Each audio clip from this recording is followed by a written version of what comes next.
Hello everyone, welcome to Pokédex, the channel where I build decks for the Pokemon trading card game. Today I'm going to be looking into another card from Breakthrough. It's not like the set came out a week or two ago, but yeah, I've had a lot of trouble recording. I've been really busy with work and all the little time that I had to play the Pokemon trading card game I've been using to test for regionals, which aren't going that well, but oh well. I'm going to keep trying and keep searching for the points that I need to go to the World Cup. But anyways, putting that aside, I think I have a very cool deck for you guys today. Of course, I already showed you the card. It's Zoroark BREAK, so this deck features the new Zoroark line from Breakthrough, and usually when I show you guys decks, they are in different stages of maturity, so to speak. So sometimes I'll show you a deck like my last Yveltal EX video, where I'm just trying out stuff for the first time, so I'm kind of grabbing a feel for the deck at the same time that I show you guys the deck, and I'm still struggling with the numbers and stuff like that. But other times I'm showing you guys decks that I think are ready for competition, and this is one of those times. I really believe in this deck. I really think this is a pretty cool and awesome deck. Of course, it depends on the meta, because standard right now there's no clear best deck in format. And there's all these decks have bad and good matchups, so I guess you kind of have to be wise and smart about it and just choose the right deck for the right meta. But I think this is a very cool deck for some metas, and I'll explain you why, I think, as I explain the cards. So let's start with two Seismitoad EX. This is pretty obvious. It's just here for card draw. Actually, if you look into the deck, I didn't add a lot of versatility as far as supporters go and all that. So I'm just really going for the card draw as much as I can, because I want this deck to be consistent, and I'll show you guys why in a minute. So we get to another one of our Pokemons, and one of actually the best attackers in the deck. Well, other than Shaymin, all our Pokemon were made for attacking. And Yveltal, it's the baby Yveltal, and I'm playing 3 of it, and it's really good. It's a super great attacker against decks like Seismitoad, for example. They are trying to remove your energy, and your Yveltal keeps attacking and bringing the energy back, and it's really hard to kill. 130, you won't believe how hard it is to hit 130 in the current format. So the opponent will have to bend a little bit backwards to be able to kill the Yveltals, the baby Yveltals, and I think it's wonderful because it only gives out a prize, and sometimes we can even use Darkness Blade, and with a Muscle Band on, this guy is able to knock out a Seismitoad EX. I lost count to the times that I actually managed to use a baby Yveltal to build up another one on the bench and just knock out Shaymins and win the game that way. So yeah, it's a wonderful card in a lot of matchups. Of course, against Night March, it's probably the most important card in the deck, and Night March is a big part of the meta right now, because Oblivion Wing just is able to kill any of their attackers, and of course also charges up the second Yveltal, baby Yveltal, on the bench, so we can always stream attackers if we manage to keep them going, and they only trade for 1 prize against Night March. So I think this is a very good card in that regard. So plays a very important role in this deck in a lot of matchups. It's the usually the best starter for this deck. We have 2 Yveltal EX, only 2. Maybe we could even cut them further, but I really like the fact that we have, I mean, all our other attackers are conditional in that sometimes the baby Yveltal is not great, sometimes the Zoroarks aren't great, sometimes the Toad isn't great, but this guy is a heavy hitter. This guy always packs a punch, so it doesn't depend on any conditions on our opponent's side. It just depends on the amount of energy that we stick on the Yveltal EX, and the fact that it has Y Cyclone allows us to just save our energy really, really nicely. It allows us to retain them into play. That's super strong. Of course, we can also use Evil Ball to just get rid of something from our opponent's table, so they are just scared of Yveltal EX. If we manage to stick 1 energy on this guy, the opponent might just be on the back foot, because they might not want to knock out our active, because Yveltal EX would just come out into play and just knock out their Pokemon back. So sometimes that happens, especially if they need a lot of energy to attack, like with the Giratina EX or something like that. So it's really good to have Yveltal EX in here. Really love it. I feel like 2 are well, 2 are definitely enough, but I still think they are worth to be played. Also good against, I don't know, Vespiquen, because although it does, it is an EX, so it gives out 2 prizes. Y Cyclone protects the energies really nicely, so, and it does eat for 90, so that's really nice. And of course, they will have to go to 170, so they have to find 15 Pokemon to put into this card pile. Sometimes that's a little bit hard if they stumble a little bit, so I don't know. I feel like it helps a lot in a lot of matchups, so I'm playing 2. We have a 3-3... Oh, sorry, I jumped the break. 3-3-2 Zoroark line. We start off with a Zorua. I'm choosing this Zorua in particular because Moonless Madness allows us to put our opponent's Pokemon into a confusion. So if we are playing against, I don't know, Seismitoad, something like that, sometimes we are able to confuse our opponent and they are not able to flip heads on the attack, and we just take a turn that we are able to play items, which is really good against those types of decks. And of course, the 60 HP are crucial for Zorua not to get knocked out in a single attack from a Seismitoad with a Muscle Band. And yeah, I feel like Zorua is not great, but between the 2 Zoruas that... actually, I think there's even more than 2, but yeah, from the newest expansion, I think this one is the better one of the 2. Dark Edge is not that bad of an attack either, because if we are playing against Night March and if we do not manage to find our Yveltals, we might just use the first Yveltal to charge up the Zorua, and then we drop the second energy and we are able to knock out something, so it does grant us another attacker. So yeah, it's never... something to just forget about. You have to keep it in mind as well. Zorua also attacks. We have 3 Zoroark, as I said, the stage 1. The reason I think the break is so good, remember, the break is like a stage 2 that you can't use the rare candy for, but the reason I think the break is so good is that Zoroark is really, really good on its own. Stand-in, it's a wonderful attack, and it's one of the best things with this deck. So if you guys remember how the old Yveltal decks used to work, Darkrai played a really crucial role in there because it gave us 2 things. Well, first of all, it gave us an attacker that wasn't weak to lightning, so different weaknesses is good to have. And the second thing is it gave us mobility. And these guys, I mean, it's a thicker line, of course. We can't just stick a couple of Darkrai's and call it a day. But yeah, they also allow us to get a lot of mobility on our guys, and they are also a very good non-EX attacker, of course, but they are not weak to lightning, and I think that's super good. Mind Jack is a beast of an attack against a lot of decks, because there are some decks that don't need to bench that much, but most of the decks just want to play their Shamans and just call it a day. And if they have 4 Pokemon on the bench, you can just Lysander a Shaman and knock it out. That's insane for just a double colorless energy. So out of nowhere, you can just start knocking out your opponent's Pokemon. This is super, super strong against decks that want to bench, and I guess that's most decks right now. And of course, if we have the Floatstone in here, we can just use Zoroark to jump right into the action and then pull it back again and change attackers. And the fact that we have the break in here, so we can actually move the HP to 140, it's 48 extra HP, and then Foul Play, which is an insane attack. For a single Darkness energy, you can copy your opponent's active Pokemon attacks. This is insane for a lot of reasons. I've used this in so many different situations that I won't even remember them all, but some highlights include using it to Quaking Punch your opponent back, using it to Grenade Hammer your opponent's Seismitoad EX back, using it for a single energy to be able to use Chaos Wheel, which is the Giratina EX attack, and lock our opponents out of energy at the same time while we knock out their only attacker with energy, stuff like that. So it's a wonderful, wonderful Pokemon.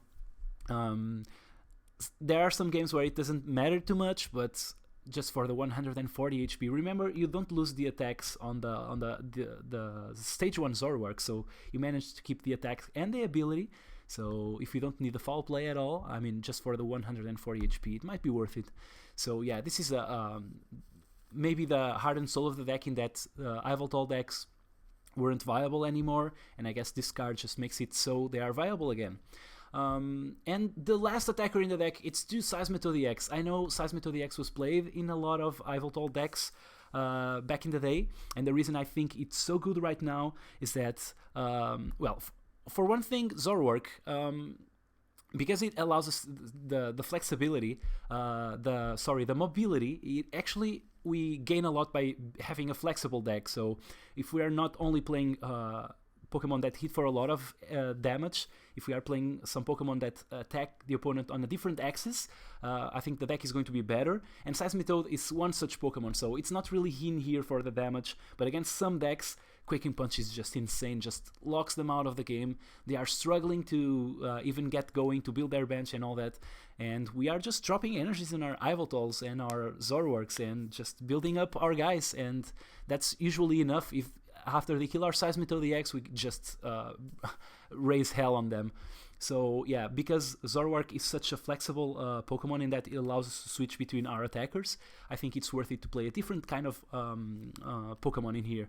And once again, this Seismitoad also helps us fix some matchups. So if our opponent is playing a quick deck like Vespiquen or Night March, if we are able to pull a quick Seismitoad and they stumble for a single turn, they are dead, because we use Seismitoad, and if they are not knocking it out in a single hit, it's like the price doesn't matter anymore, because we took a turn to build one of our other guys, and basically Seismitoad kills the first attacker, and if we're playing against Night March, of course, and then if they don't kill it on the first hit, we manage to take a second attacker. So it's actually 2 prizes for 2 prizes, and the opponent gets locked out for 2 turns, and we manage to build our bench. At least in theory, that's where I went for with Seismitoad EX. Of course, against decks with hammers, it's good, because you lock your opponent out of hammers while you drop a million energy into play, stuff like that. So overall, I'm really happy with Seismitoad EX. It's one of the MVPs of the deck, for sure. Let's just jump into the items finally. Sorry if I took too long explaining the deck choices, but as I told you, this deck, I'm really confident in it. I think it's I tested it a lot, and I'm really happy with the state it is in nowadays. Although I do think that we can change some things depending on the meta and all that. But yeah, I'm really happy with the deck. That's why I'm taking a little bit longer to explain. I hope you guys don't mind that, and actually appreciate it. So we're playing 2 battle compressors. They are good for a couple of reasons. The first is, of course, well, 3 reasons. The first is they put supporters into the discard pile that we can then grab with the Via Seeker, so they are actually a very good consistency card in that way. The other thing they do to help us with consistency is helping us discard cards that we don't need. So, for example, if you think that Yveltal EX is not going to be good, you might just want to compress them away. Or if you think the Zoroark break is not going to be great in that matchup, if you're playing against, I don't know, Night March, something like that, you might also want to use Battle Compressor to put it into the discard pile and not draw into it. And of course, we can also just dump energy, because if we are attacking with Baby Yveltal, we want energy into the discard pile so that we can charge up our big Yveltal EX or our Zoroark line or something like that. So yeah, overall, Battle Compressor is a really decent card. We have a single Sacred Ash in here. I did not go for the Super Rod, because I don't feel like shuffling energy is that important in this deck. We're playing 11 and we have ways to bring them back with our Pokemon. So I felt like, because we're playing a stage 2 line, essentially, having the option to just shuffle a lot more Pokemon is going to be best in this deck. So I went with Sacred Ash instead. I'm playing 3 Trainer's Mail, 4 Ultra Ball, and 4 VS Seeker. As far as consistency cards go, this is essentially the same, roughly the same amount of card draw that we play in Seismitoad Giratina decks, which are another deck that really wants to be attacking with Seismitoad as soon as it can. And that's why when I mentioned that I'm not playing a lot of different supporters, this is what I mean. I'm really trying to build a deck the most consistent way possible, to assure that we can, if we want to, we can just go for the Seismitoad EX on the first turn. And that means we have to have a lot of card draw, we have to have a way to draw into the Shaman, to avoid playing the supporters, so that we can maybe, I don't know, AZ or something like that. If we actually manage to grab a Judge on the first turn and we item lock our opponent with a Seismitoad EX, that's just insane. So yeah, that's why I'm playing so many consistency cards instead of, I don't know, different supporters and stuff like that. And speaking of supporters, I'm playing 1 AZ. Is a very good card, because sometimes we need to retreat from a Seismitoad and we don't have the Float Stone. Sometimes we need the Shaman back into our hand so that our opponent doesn't take prizes. Sometimes we need to heal some guy. Sometimes we just want to heal our Zoroark or Zoroark and put it and evolve another different Pokemon that we have. So it does a lot of good stuff, and it's just a single slot, so I think it's worth it. Another one of supporter is Judge. As I said, it's a really great supporter if you are going first, or if you are going second and you manage to item lock your opponent and just judge them. If you have been under item lock, you know how hard it is. Now imagine being item locked and just with 4 cards in your hand. It sucks, let me tell you that. Unless you're lucky to draw into a Sycamore naturally, because VS Seekers don't work anymore, you are in trouble. And I think it's really good to just, for a single slot, I mean, that's all you can ask, right? A lot of people are afraid of playing Judge because they also judge themselves, but in a deck with so many consistency cards as this one, judging yourself is not that bad, actually. I've played Judge a lot of times, and I don't really remember a lot of them where I just totally screwed myself over. So yeah, actually, I'll even go further. If your deck is not ready to get judged, you're going to be in trouble because your opponent is going to judge you. And if your deck is ready to get judged, it doesn't matter if you play Judge on yourself, because you will probably be able to go out of Judge lock. Or it's not a lock, but you know what I mean. So yeah, overall a really good card. We're playing 2 Lysander. Of course, it's also this disruption. It's also the crucial knockout on the Pokemon that we need, and the opponent is building on the bench, so a really important card. We have a couple of Professor Birch's observations and 4 Professor Sycamore as far as card drawing supporters go. And then we have 2 Shadow Circles. Shadow Circle does 2 important things. The first one is to trump our opponent's stadium. Actually, it's the most important thing that this thing is doing in here. There are some stadiums that are really annoying. For example, against Night March, we might just trump our opponent's Dimension Valley in a crucial turn. But yeah, the fact that we lose our weakness against Manectric, sometimes it's really important. So yeah, I'm only using 2 slots for that because it's kind of shaky even against Manectric. If you stick a Shadow Circle, even if you're playing 4 Shadow Circles, it doesn't really matter, because the opponent would, if they have a single stadium in their hand, doesn't matter which stadium it is, they just trump yours and take the knockout. Doesn't matter if you have 3 other stadiums in your hand, it's too late, because the opponent will react on their turn. So yeah, I'm only playing a couple of them, and they are serviceable. I mean, if you guys want to play a different stadium, I guess there's really no big issue with that, but it's just a peace of mind, you know. It forces the opponent's Manectric decks to have another card, so they need the energy, they need a lot of stuff, you know, and forcing our opponents to have a lot of stuff is really good, especially if they are digging for the stadiums, if we are forcing them to play Shamans and all that, because they are filling their bench and they are making themselves vulnerable to Zoroark's Mind Jack. So yeah. As far as items go, we're playing 3 Floatstone, 3 Muscle Band. Yeah, I think we really need to play 3 Floatstone because we really want to stick them early. If we start with, I don't know, Yveltal, we might just need to retreat into Seismitoad on the first turn. So we have 3 Floatstones in here. Of course, the perfect world, we are sticking them on Zoroark.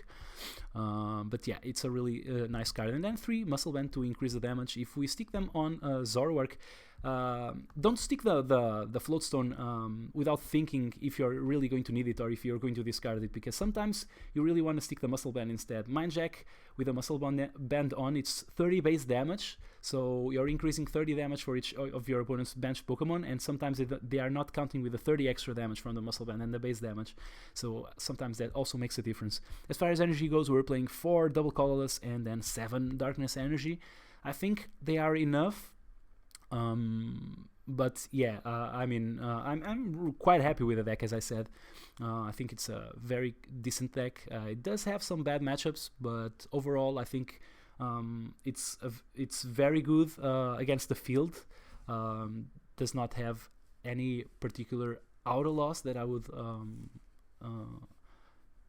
feel the need to talk about. So yeah, let's just play a match and see how we do. Alright, let's see what's in store for us today. Ooh, that's possible. It's possible it's Night March. So let's see. Okay, our opponent wins the coin flip. And he actually chooses us to go first. So yeah, I have a real feeling we're playing against Night March. And we start off with the Seismitoad EX. So let's see if we actually manage to pull something off against Night March. It's possible they take the knockout on the first turn. It actually happens a lot with Night March. Okay, we got the Zoroark. So I'm putting it down. It's a non-EX attacker. I don't want to die this turn, and I'm going to put energy because Night March decks usually don't play energy removal. Well, sometimes they play the Zero Zik, but okay, so I don't want to play supporter because I feel like having the DC is important. If our opponent manages to bring the Shaymin into the active position, we might just use it to get out of this. And of course, if we manage to draw into the Zoroark and the Floatstone, we can actually just switch into the Shaymin, knock out that Joltik with the Shaymin and bring it back into our hand. But actually, if I have the chance, I think I'll actually use Quaking Punch, so no real reason to play the supporter there. I don't think... Let's see what our opponent does, though. It is definitely a scary matchup, but I think it's possible that we beat it, especially if we manage to lock and take 2 prizes with a Seismitoad, because then I think if we actually manage to... okay, our opponent has 1 Lampent, so they only have 1. If we manage to stream the baby Yveltals, the opponent is also going to be in a little bit of trouble, so let's see what happens here. 2 Phoebus coming down, so perfect support for our opponent here.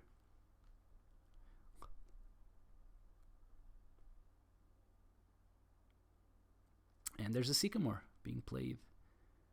And, oh, our opponent actually... Oh, he discarded 2 Milotics, huh? That's really interesting.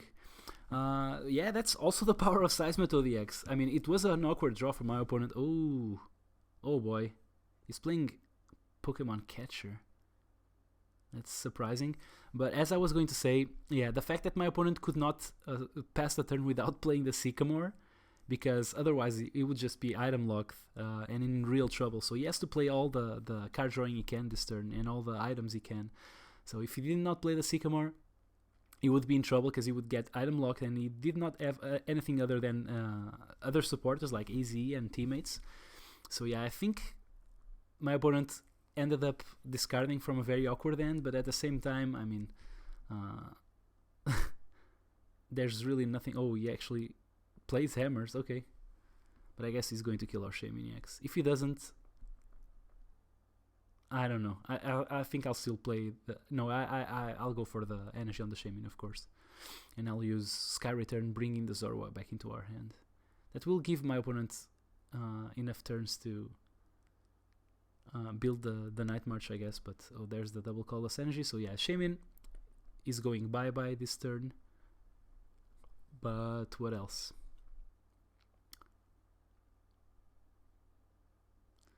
Ugh, Ultra Ball, yeah, my opponent. And he's discarding Allucia, so he has Allucia in there. And he's playing a lot of items. It's definitely an interesting build. I think I'd go for the Scoop Ups instead of the Pokemon Catchers. I don't know if my opponent plays Scoops. 240, that's 120, so he's not killing our Seismitoad in 1 hit. That's very nice to know. Okay, let's see here. We have another Zoroark. Okay, I'll put it down, I guess. It's a non-EX Pokemon, so... And I'll play the Sycamore. I see no reason not to. Really, I want to draw as many cards as I can. Okay, nothing really. Let's play this thing. Try to find an Ultra Ball. Oh, there's one. Okay. And I'm going to play it and discard an energy. And the Muscle Band, I guess. I don't really need it. Because I will be knocking out all of these guys anyway, so I'll just go for the baby Yveltal here. Then next turn we can choose if we want to play a supporter or which supporter we want to play. So maybe could have just discarded that Birch. I don't know. We have the Via Seeker in hand, but... And another Via Seeker, alright. We are saving the Via Seekers anyway, so it doesn't really matter too much. Our opponent opts to go with the Shaymin EX. I wonder... Oh no, he has the energy, okay. So he's just... Yeah, he's bringing the Shaymin back into his hand.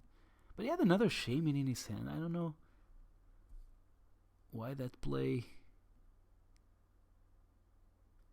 Guess he also needs the bench space. Yeah, I mean, I don't know if my opponent has scoops, if he owns any scoops, but I think scoop is way better than Pokemon Catcher in this deck.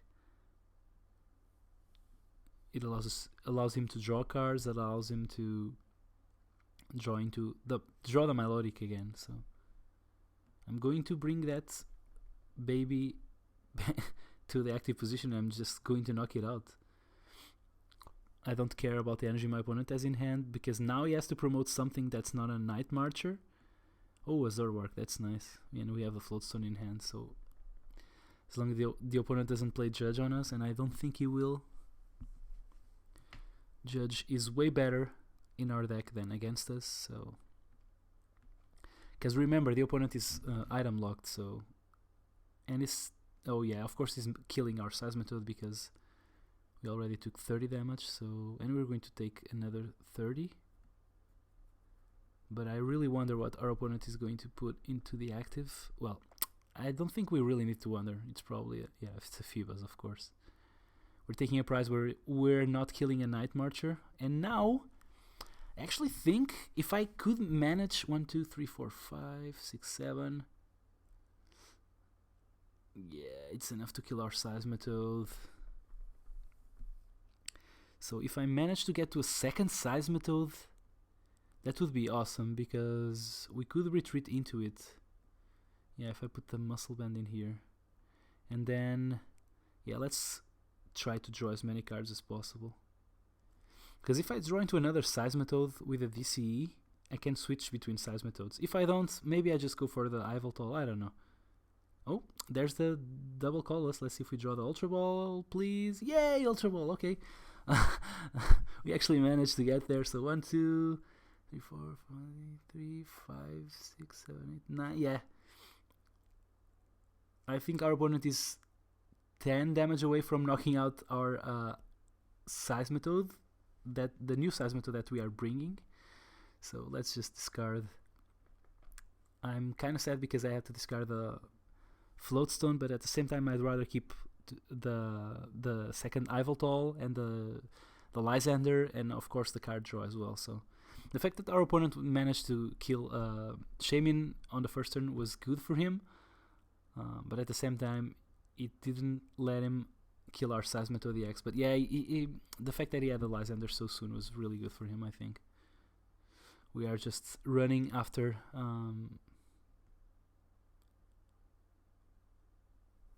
the prize exchange, I guess. So he promotes a Shaymin again, and I think that's wise because he's not killing us with the Night Marcher, so might as well keep it in there. And actually, he's probably promoting the Phoebus, but I think I'll Lysander out another Night Marcher. And maybe this is the time that I just switch over from the Seismitoad to the Yveltals and just change my plan, my game plan. Oh, Zero Zik, okay. There's the Floatstone.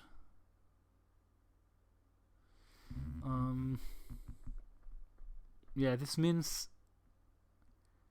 that we will have to keep attacking with Seismitoad, which is unfortunate.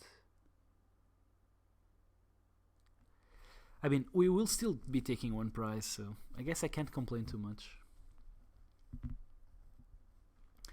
And after my opponent kills our Seismitoad, it means that it will probably kind of put us in an awkward position where we might get that other Seismitoad Lysandered.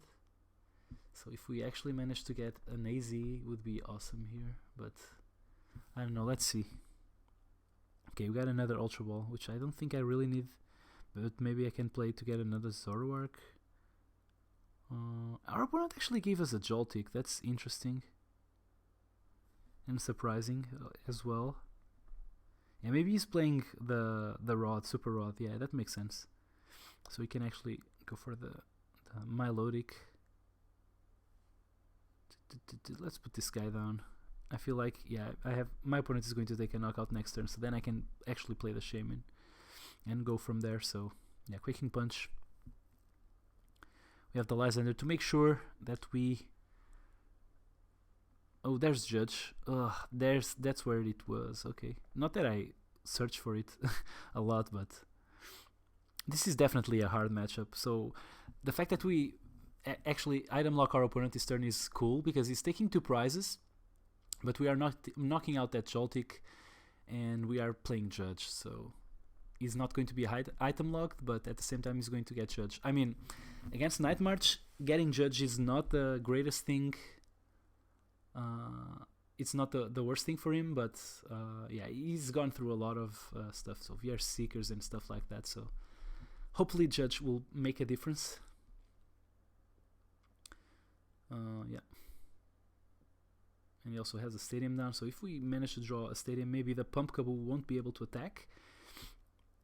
And there's the Sacred Ash.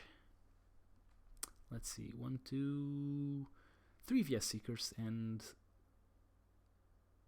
Lysander is there because he played it in the first turn, so yeah, I'm actually going to play this thing.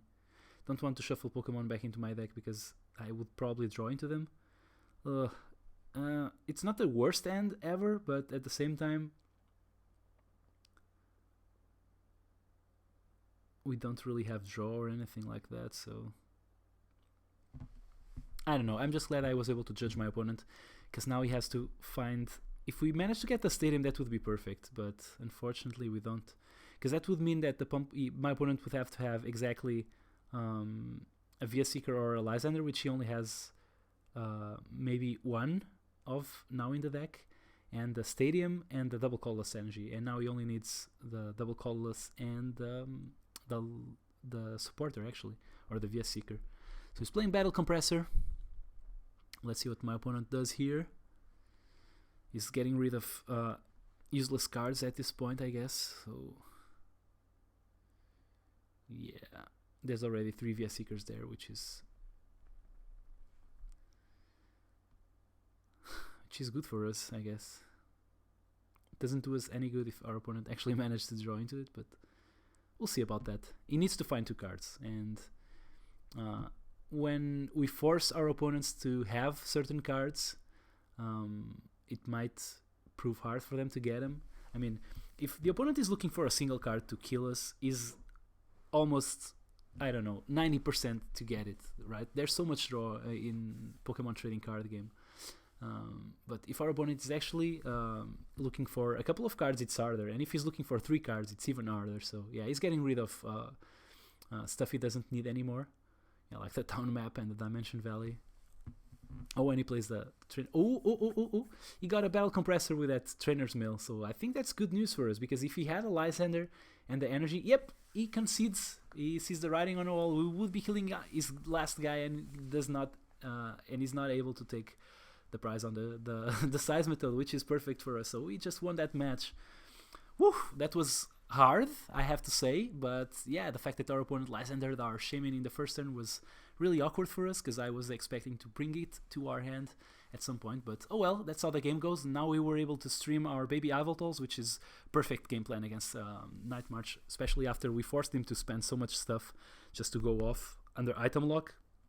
And that's basically the game plan against those decks. So I'm actually really happy that I managed to show you guys that particular game plan, because it's one of the hardest.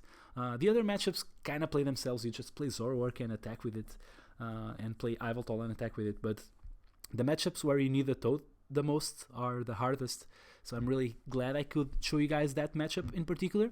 I hope you guys enjoy this. Sorry for the longer video than usual, because I really wanted to get this one off my chest and explain it really nicely, because as I said, once again, I really worked into the numbers of the deck really well, and I went pretty deep this time. That's what I've been doing instead of recording videos. So I hope you guys don't mind. I hope you like this video. So tell me if you want to say anything in the comments below, and I see you guys next time. Bye!